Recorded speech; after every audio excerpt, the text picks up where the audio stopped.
I worked as a state park ranger up at Elk, Bendigo, and Kinzua Bridge State Parks. Kinzua Bridge, Elk, the town of Instanter was buried under that lake when the east branch of the Clarion River Lake was done.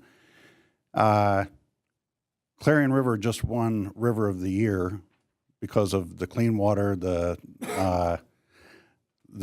kayaking, the angling, and yet that was a tannery that is buried underneath that river. We've done a great job through industry and the people who have reduced the carbon emissions without government interference. You look at socialist governments like China that are trying to do it from the top down, it's going the opposite direction. The carbon emissions are increasing, not decreasing. When we try and do this stuff from the government level, it has a reverse impact. And as like you said, in Europe, they're facing those, they may be getting some benefit on the reduction, but it's not nearly what we're doing in a free market society.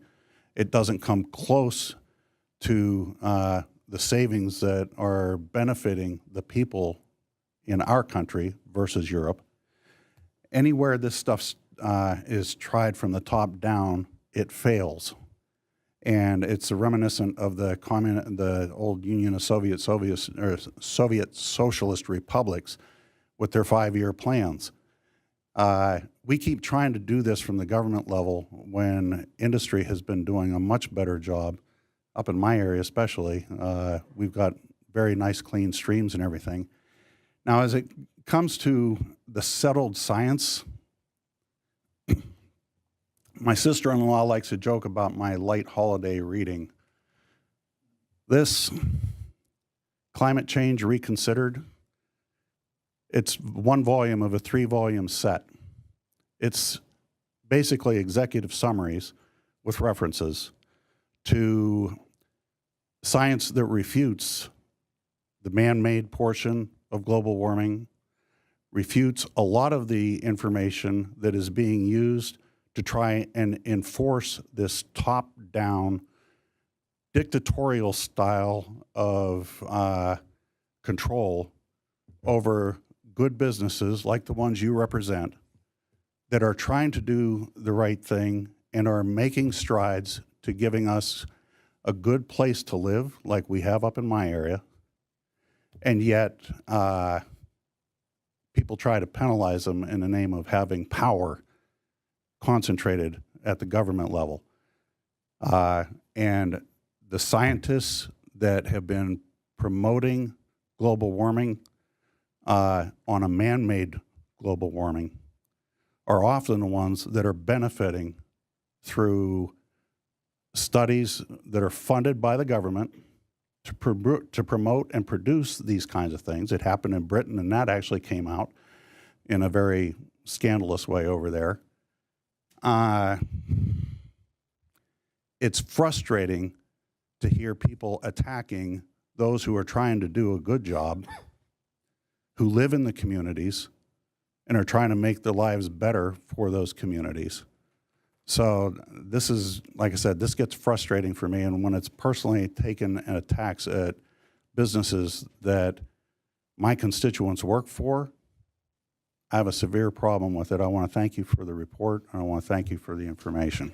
I don't think anybody here does not believe that climate changes.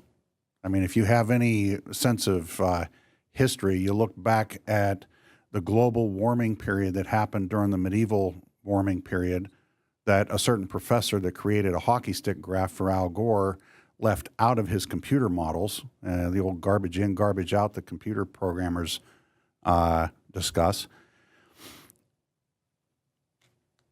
Science that is, so-called science that is done for a political objective or to meet the objective of a certain organization or ideology is not science.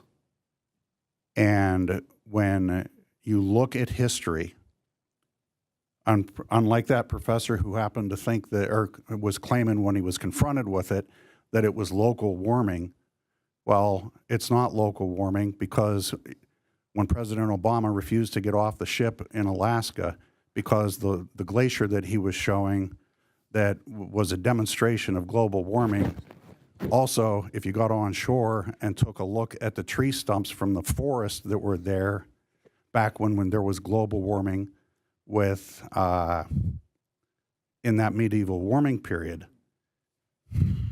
it refutes the man-made portion of this argument. And that is the problem that I have. We have climate change, and we need to be able to address the things that go on and are a result of it.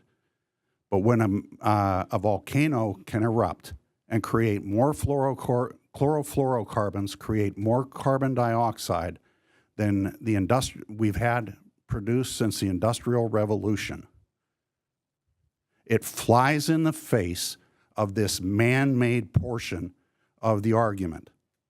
Climate does change.